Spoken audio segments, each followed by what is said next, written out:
Thank you for joining us for today's CITI program webinar. Today's topic is export compliance, an overview for staff, students, and faculty, and it is presented by Wendy Epley. Just a few quick notes.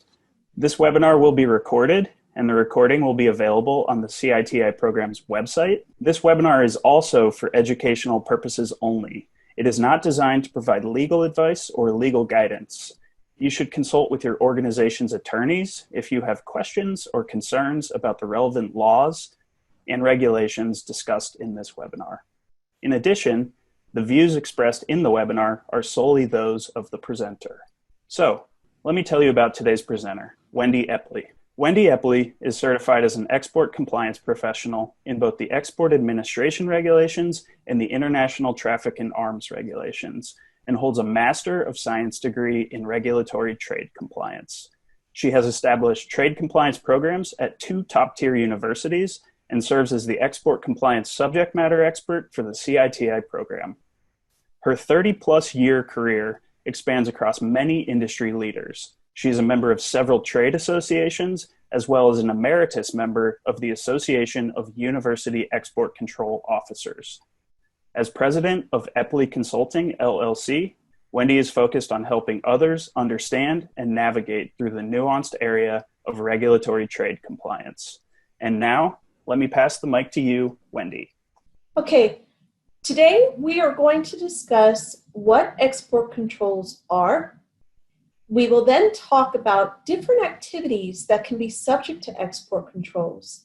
And finally, we will discuss how to identify potential export control risks in those activities. So what are export controls? Quite simply, these are the laws and regulations that various U.S. government agencies administer and enforce. There are many sources of legislation. Some of these you may have heard of, such as the International Traffic in Arms Regulations, or ITAR for short, and the Export Administration Regulations, or EAR.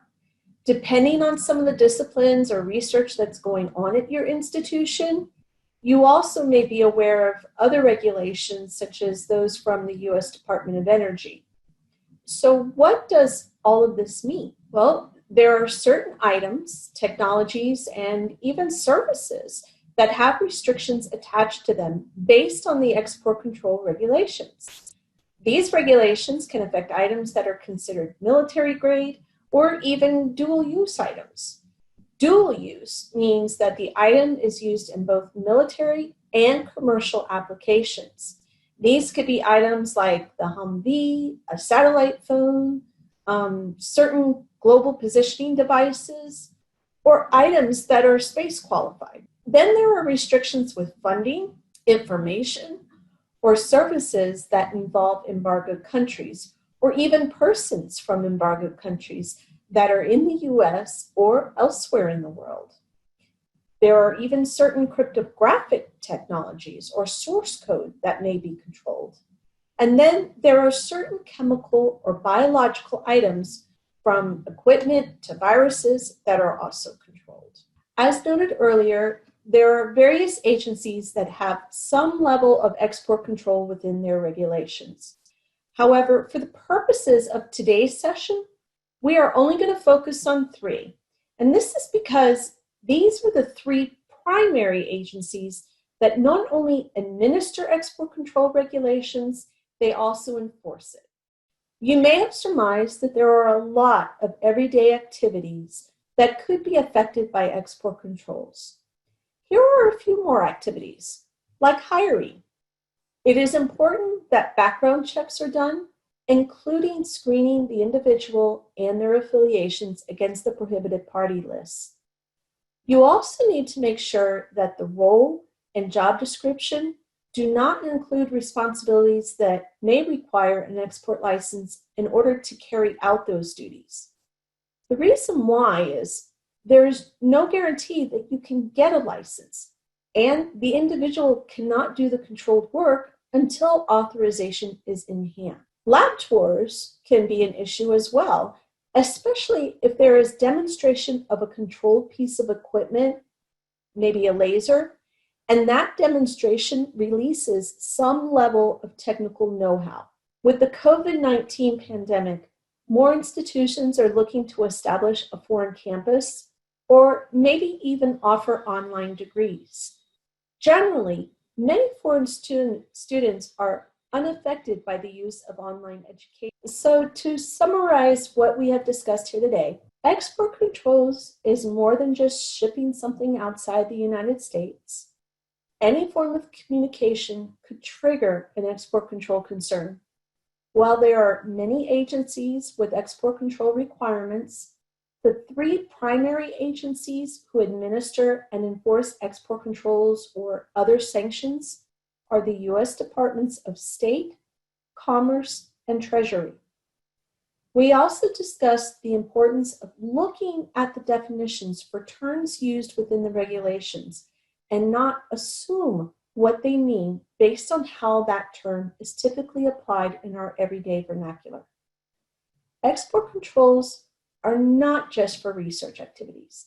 They can also affect travel, procurement, visa sponsorship, and other business decisions like opening an overseas campus.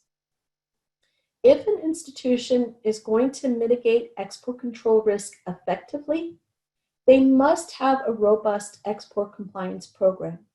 And above all, do not take it upon yourself to figure out export control applicability.